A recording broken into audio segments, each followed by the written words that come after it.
தூய்மை பணியாளர்களிடம் அவங்க அங்கே இருந்தாலும் தொடர்ந்து அவர்களிடம் வந்து மாநகராட்சி சார்பாக வந்து கலந்துரையாடிட்டு இருக்கோம். நேரடியாக அவங்கள கூப்பிட்டு பேசிட்டு இருக்கோம். அவங்களும் வந்து நாங்கள் பணியில் வந்து சேருறோம் அப்படின்றத தான் தெரிவித்திருக்கிறாங்க. கண்டிப்பாக அவர்கள் வந்து பணியில் வந்து சேருவாங்க. எங்களெல்லாம் யாரையும் கூப்பிடலங்க ஐயா. அவங்க வந்து எங்களை யாரும் கூப்பிடல. எங்களுக்கு மெயினாக தலைவர் இருக்காங்க இல்லையா, அவங்கள ஒரு ஆளை கூப்பிட்டு போய் சொல்றாங்க உள்ள, அவ்வளோதான். மற்றபடி நாங்களாம் யாரும் போனது கிடையாது. இது இருக்கணும் இந்த 6 நாள் என்னோட 6 நாள் ரோட்ல தான் இருக்கிறோம்.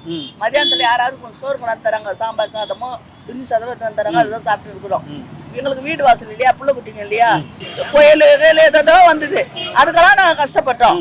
இப்போ இவங்க யாராவது மீட்டிங் வராங்கன்னா இல்லை ஊர்வலம் வராங்கன்னா இல்லை அந்த சைடு போறாங்கன்னா இவங்களுக்காக நாங்கள் 10 மணிக்கு காலையில் 5:30 மணிக்கு வந்தோம்னா சாயந்தரம் 7 மணி வரைக்கும் இருக்கணும். ஒரு பேப்பர் பறந்து போறாங்களோ அதை ஓடி போயிருங்க எடுக்கணும். இதெல்லாம் ஐயா ஐயா ஐயா ஐயா அவங்க இருக்கிற கவுன்சிலர் வட்ட செயலர் எல்லாம் ஆடுவாங்க, தைன்னு குதிப்பாங்க. நாங்க தான் அவங்க எல்லாம் அந்த நேரத்துக்கு பயன்படுவோம். இப்ப எங்களை தூக்கி போட்டாங்க. இப்ப ஆபீஸ்ல இருந்து வெளியே உடனே 1ஆம் தேதி வெளியே போங்கன்னு போற வரைக்கும் தடுத்துட்டாங்க.